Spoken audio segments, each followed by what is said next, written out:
So I'm not sure I'm ready to do full-blown spring quite yet.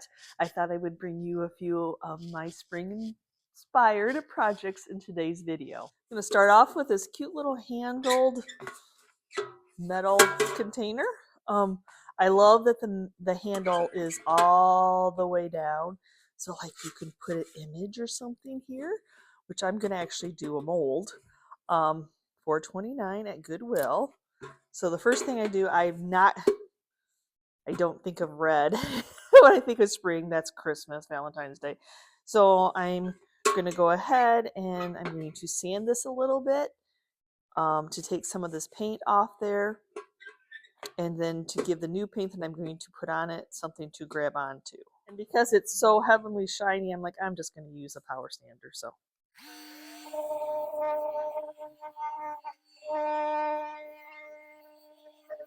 So I will say my project would be easier if I can take the handles off. I don't know. It might be wire that I can't bend.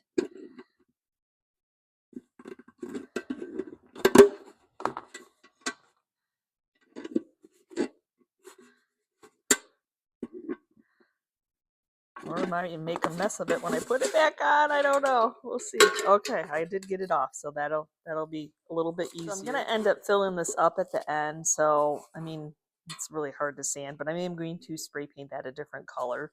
But for right now, I'm going to just clean this off with some rubbing alcohol.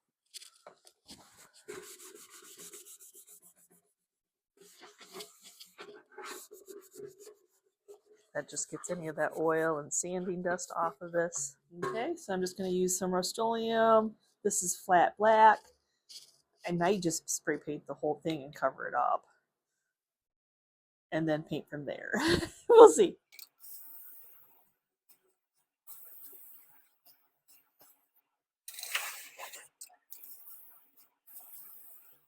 I still have the bottom to do, but I want to seal this paint in. Remember, spray paint is just spray paint. There's no, usually for this one, there's no top coat. So I'm going to seal it in with some weather defense because I like that on metals. And weather defense on metals and black doesn't seem to make it chalky looking. So I told you I was going to put a mold on that. And I'm going to be using the sheet because I think of baby lambs when it comes to spring. I'm going to be using some of the amazing casting resin where you do equal parts. So I just purchased these off of Painted Heirloom. I just like these little cups. So the kit comes with these little measuring cups, which you can use. There's 2 of them. But I'm just going to go ahead and do this.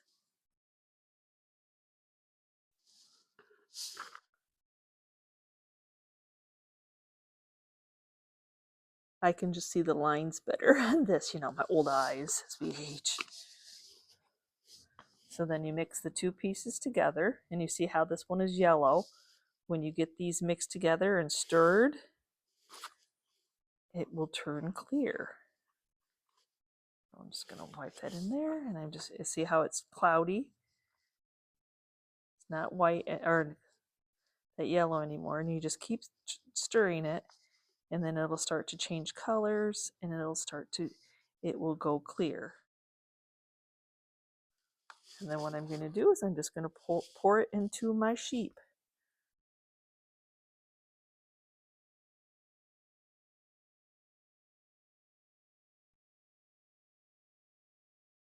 You can see that it starting the white there.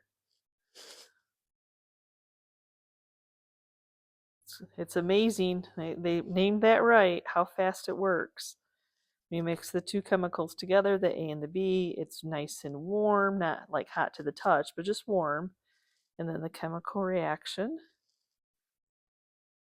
Okay, now it's still warm to the touch, but it should be, you can tell if it pulls away from your form that you can take it out of the mold.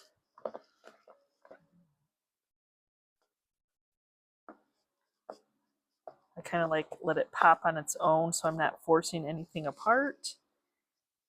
And there we have a little sheet. Yes, I'm going to attach it to the front of this. To adhere this, I actually like to use Bondo, which probably sounds weird, but Bondo sets up really fast, like within 10 minutes.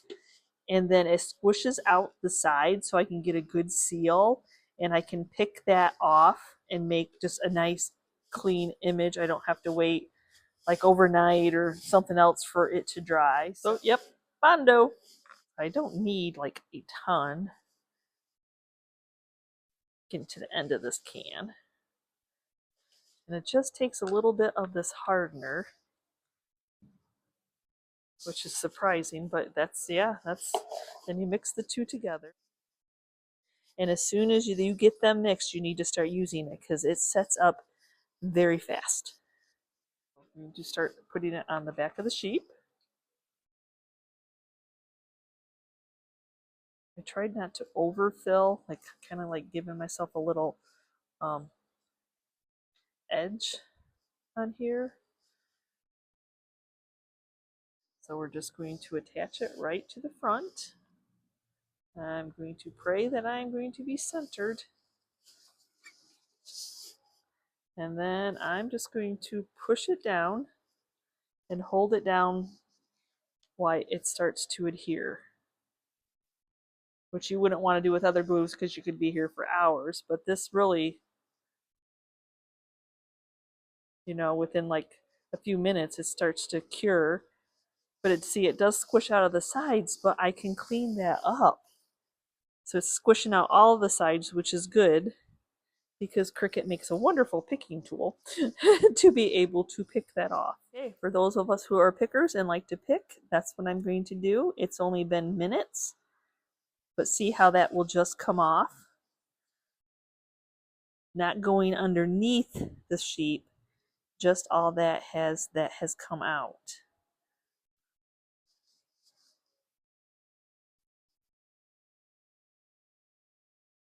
Kind of making a little cut line, like going around the edge of the sheep. Okay, I have it all picked off, and yes, I know there's an outline, but we are all glued. We are on there. We are solid. For my paint color, I'm going to use Antique Ironstone, but it might be a little bit brown for what I am envisioning. So then I'm going to add some flour sack to it. So I'm going to do 1 and 1, I think. And we'll see how that tones it down. I am an ironstone lover, but the antique ironstone, I guess because it's the antique one, a little bit tanner than I would like it to be. So equal parts powder, if you've not used Sweet Pickins milk paint, to equal parts water. And this is just tap water, room temperature, nothing fancy. And then you just mix it up. Getting all that powder incorporated. It's nice because I love being able to play with colors by adding colors together. I'm adding some bonder to this. So I have four scoops total. So I'm going to do 2 scoops, half the mixture of the bonder so that it doesn't come off that metal. Okay, so my paint is thickened up, and now I'm going to go in. I'm going to leave the bottom black, and then maybe these, I don't know. We'll see how it comes out. So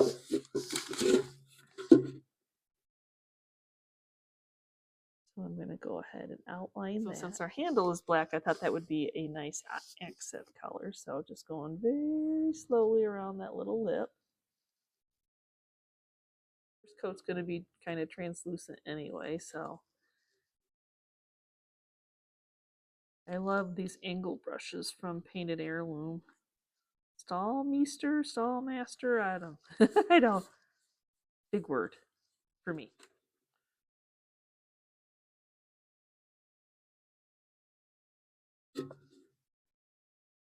The nice thing about doing something yourself is you can paint it however you want it to be.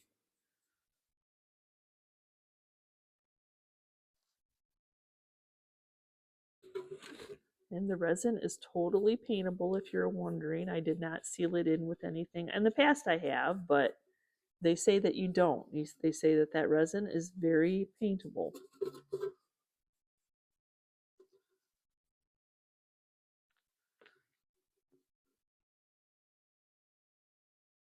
And that's one of the reasons I wasn't worried about scraping near where I was painting.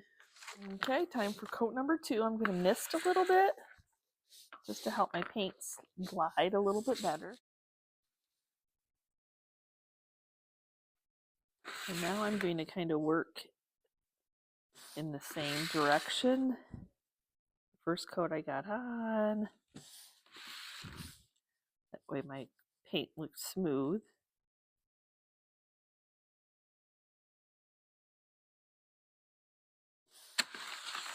So it took 4 coats to cover it, but it is all painted now.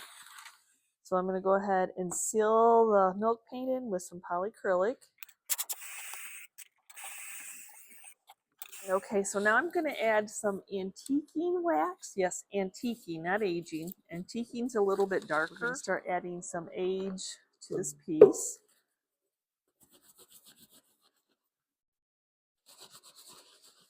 Trying to get it to go into all those little details of the sheet.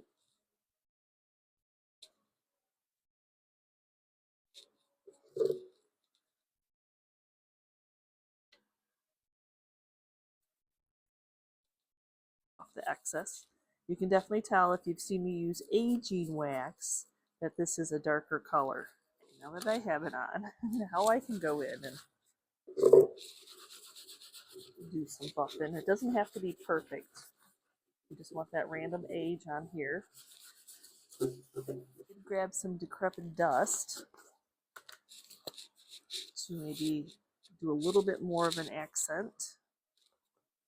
Different hue on the sheet. The wax is still wet.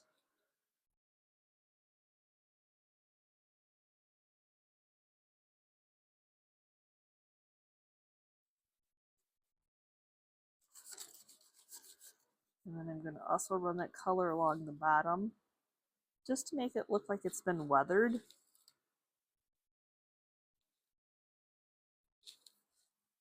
And then that'll really blend that line in where we between the black and then the. And sometimes you just rub it with your fingers so you're not rubbing it all the way off with a cloth.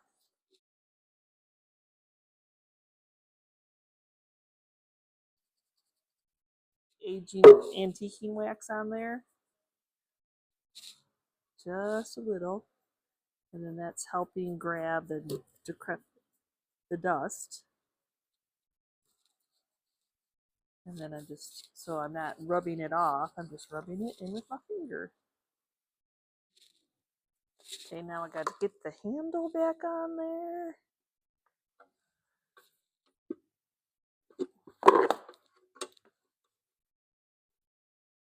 There we go. Not terrible. Let's see, I love how it like goes underneath the sheet. So now I'm going to go ahead. I have a whole bunch of floral foam because this is deep. This was probably a good storage container. So I'm going to go ahead and fill it up with floral foam. And then I'm going to put a whole bunch of because that matches perfectly. But I kind of like this brown in there. I think it's a nice accent. So these are like wood shavings that you can get at Hobby Lobby. I just thought it would be fun. Usually I do Spanish moss, but I thought it would be fun to go in and do some of this just with the brown that I have going on. And then we'll just fill it up. I'll just start cutting up some of my beige baby's breath from Hobby Lobby. And then fill it up until I'm happy.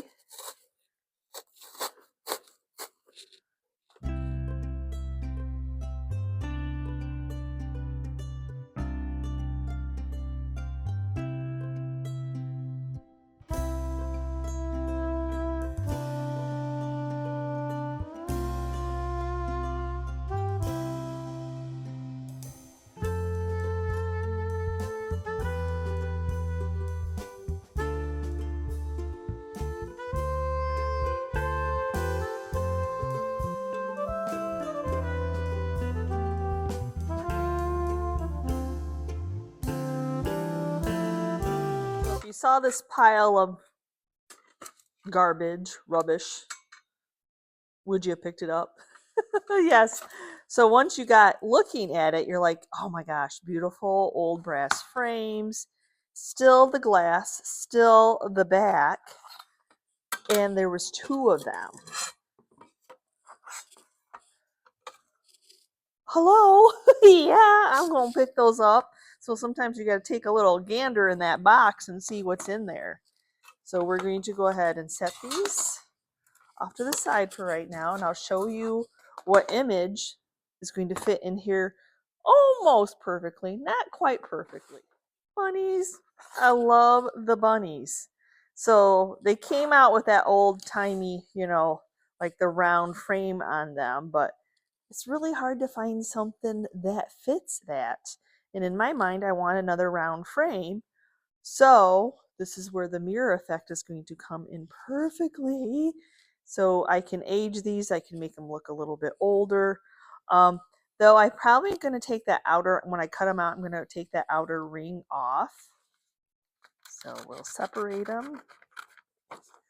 And then, like I said, I'm going to take that outer. I'm going to follow one of those rings.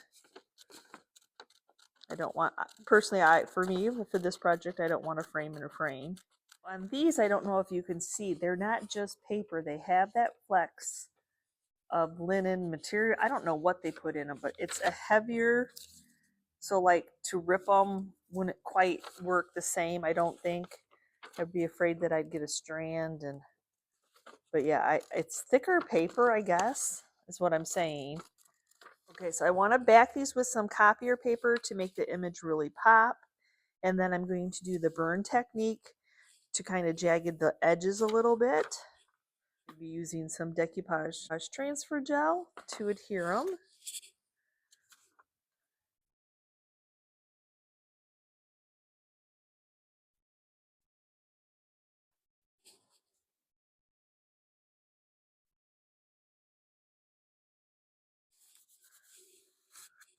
And I kind of have to cut this one out because the burn technique I need to still do while it's not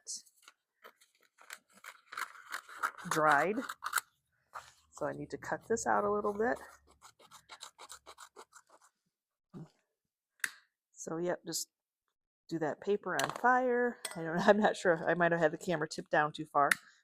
So you just put that on fire, make it go out with the wet paper towel.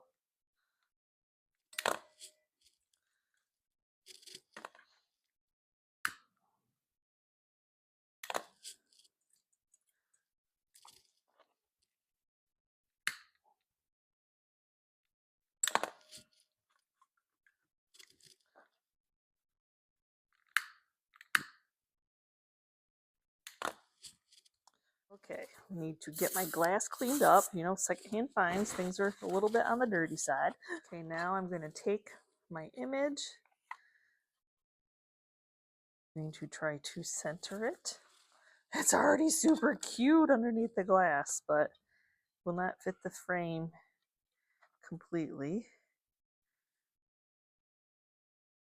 So what I need to do is I need to get an idea of where my image is going to be. So now I'm just taking a Sharpie. Get that general shape of how far to put the mirror effect spray in there. So we have that. Now my Sharpie's on the one side. This is where when I do this, people are like, oh, how did you get that off? You flip it over, and that's where you're doing your mirror effect. So this is the front side of the glass. So the Sharpie's on that side. Okay, so we have Sharpie side down, and then in a spray bottle, I have distilled vinegar, and then I have the Rust-Oleum Mirror Effect Spray. This is the one that I like the most. I'm going to spritz on the vinegar, and where the vinegar pools up and makes bubbles, when I spray the mirror effect won't go through that vinegar. When it's all dried, then I go back through with a lint-free cloth, and I use a shop cloth, the ones that come in the boxes, like at the big box lumber yards. So yeah, mirror effect is smelly, so you definitely want to ventilate and mask up.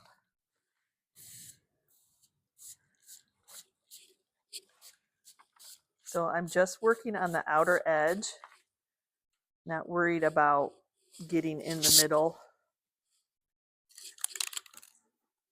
because that's where my image is going to be.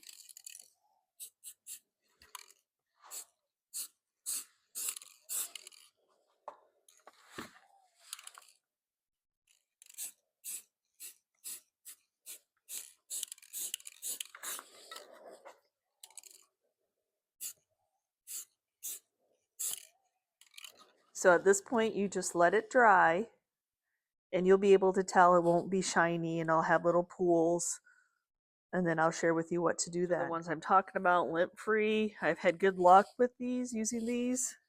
So that's as fancy as it gets. Now you can see all those little bubbles now that it's dried, and that is where the vinegar is. And so you're just going to take that, and you're going to just press down and see it gives that old mercury glass kind of look, old mirror kind of look.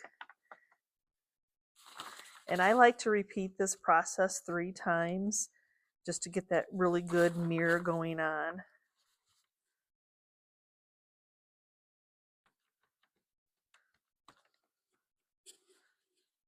And then I kind of start to work in a little bit closer. It's easier to work the outer ring, which looks like I was just doing the paper, but you just, I mean, there's not much space that you want to cover. Okay, now I'm going to take some of this metallic, kind of a silvery gold, bronzy color, and kind of cover up that, like where you see the clear. You can do multi-colors on it, so it's kind of fun. So I'm going to go ahead and mist it again, and it'll act just, I think it'll act just like the mirror effect. You know, giving it some different layers.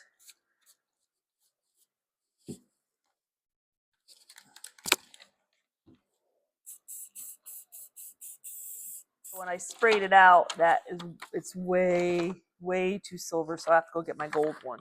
So yes, I do have a gold one.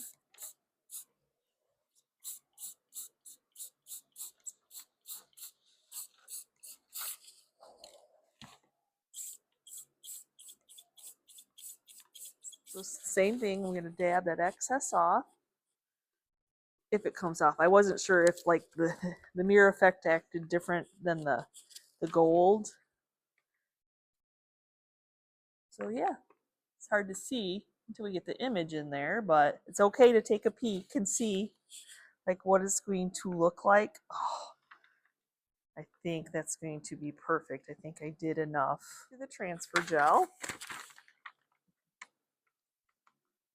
And at first I'm just going to put it on like where I see the circle, but we're going to end up putting it on the whole thing because I think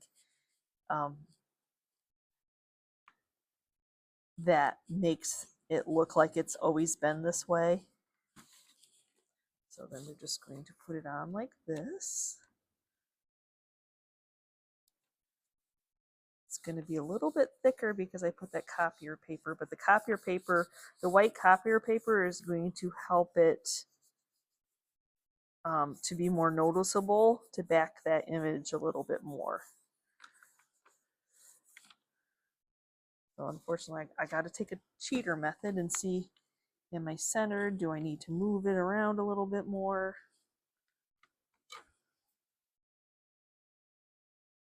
Why it's still wet.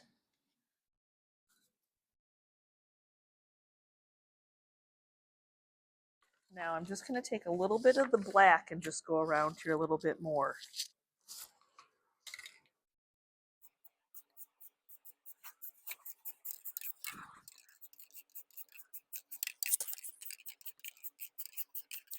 So this is not a step that you necessarily have to do, but I like to do like a little polyacrylic, especially since I'm going to be putting these on a piece of wood. That just kind of gives me a buffer if I end up like scratching it accidentally. You have a top coat to protect it. Okay, my curiosity is on high, so I wanted to see how these looked. Of course, the adhesive is still wet. I need to get the Sharpie off, and because sometimes the mirror effect will run underneath. So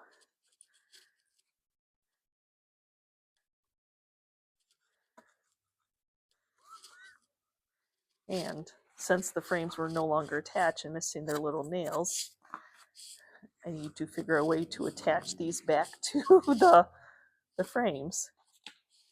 Oh, I don't think that they have to. I don't think that I need to paint that frame. I think the frame makes it look gorgeous and authentic. I just have to figure out how to attach the frame. It still has the hanging system. I'm not going to try to clean up the back. I like that it kind of looks old. I will look to see if I have any tacks first before trying to do any hot glue. Okay, I might. I found 2 different stashes in Chris's hoard. So I might be able to get those back in there to hold it in place. I think I will be able to. That's awesome. I think these, woo, dump them all out. I think these are too long.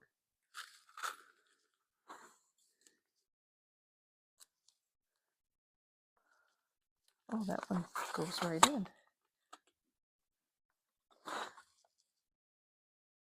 I think for safety's sakes, though, I had the hot glue warming up just in case. Sometimes just because it goes in easily doesn't mean it should.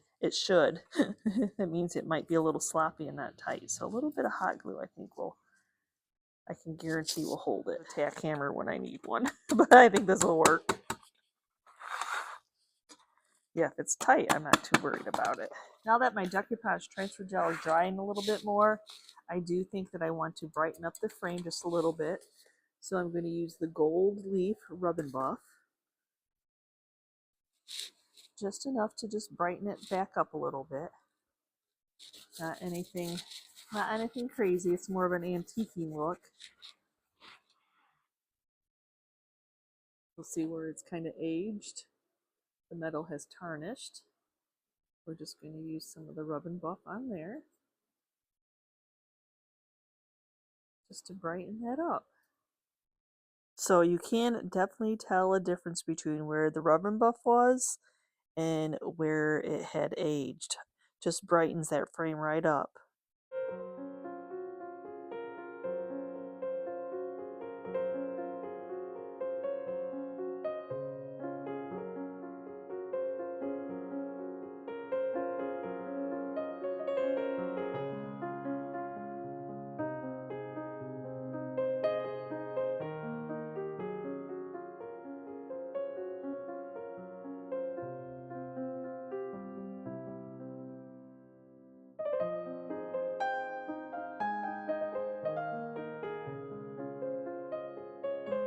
So I have this beautiful, y'all, this closet can hook you up.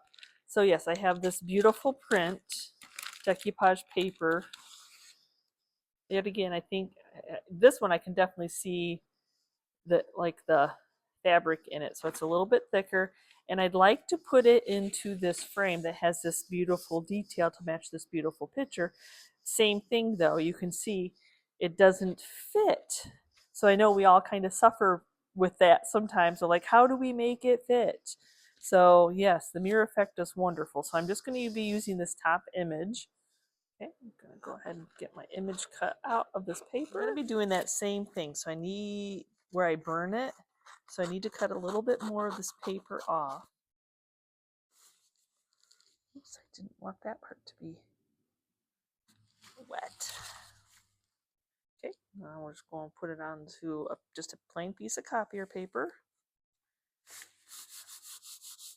I tried to leave this little area out so I could burn that.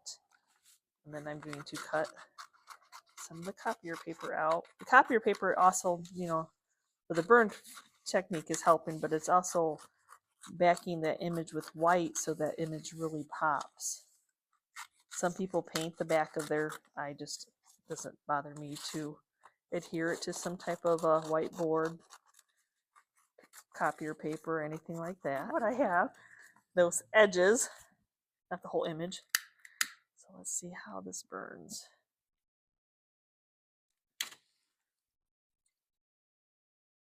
It burns well.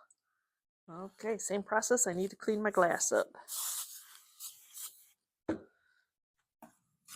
Why do I use a razor blade? Trying to get that little edge. There's always that little edge where it's been underneath the frame.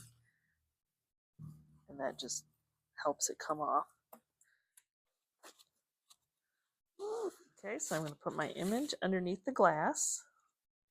Trying to center it to just by eyeballing.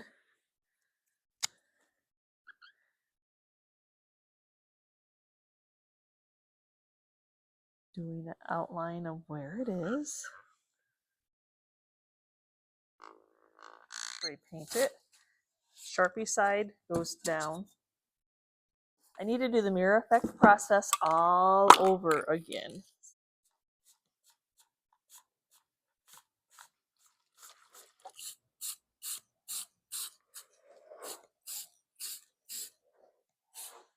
And I will tell you I have a cheater method that yes, you can use a heat gun and it'll dry the mirror effect and not dry the vinegar. I don't know why, but that's what it does, and you can actually get this project done a lot faster than you think. Is dry. So then I can go in with my shop cloth.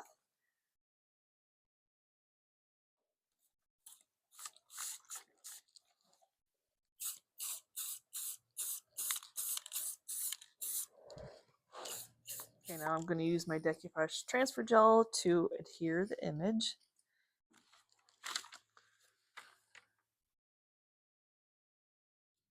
There again, I'm not going to stress about wrinkles. If it really was an old piece, it would have probably been weathered.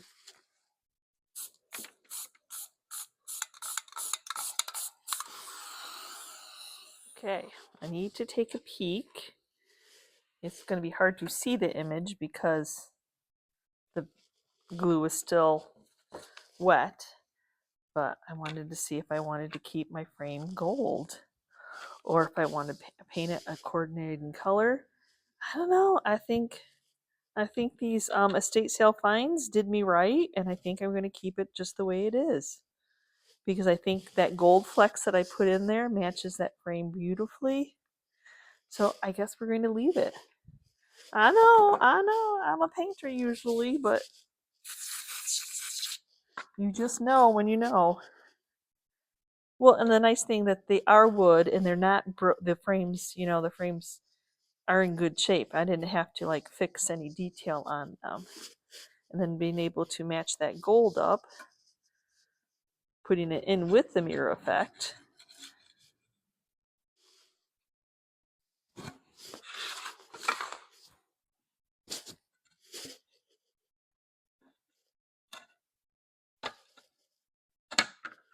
And take this part off.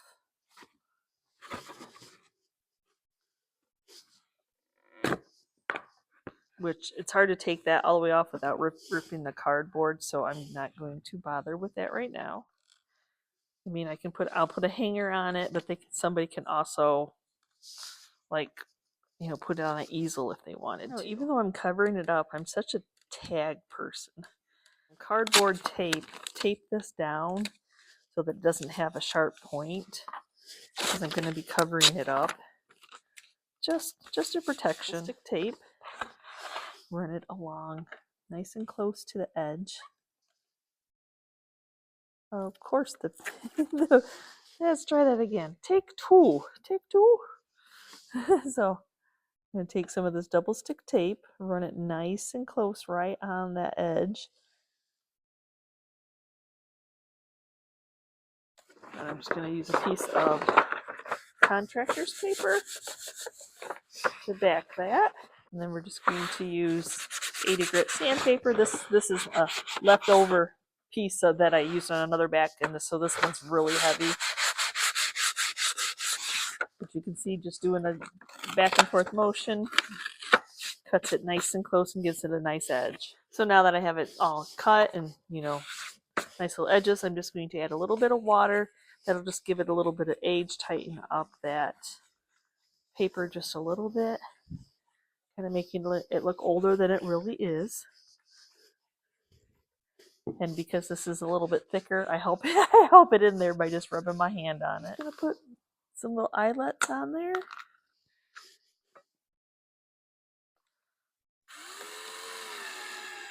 Some 17 gauge wire. Tight.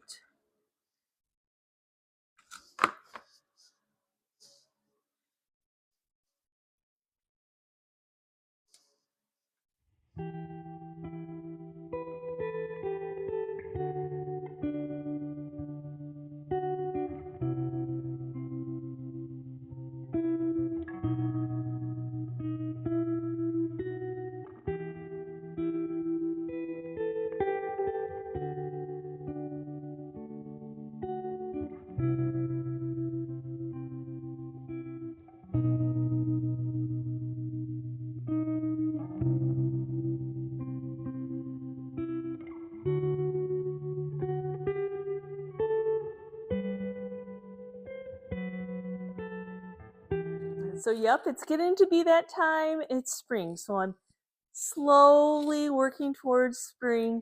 So this is my take on early spring, and then I will be bringing some colors as the season goes on. So thank you so much for watching today's video.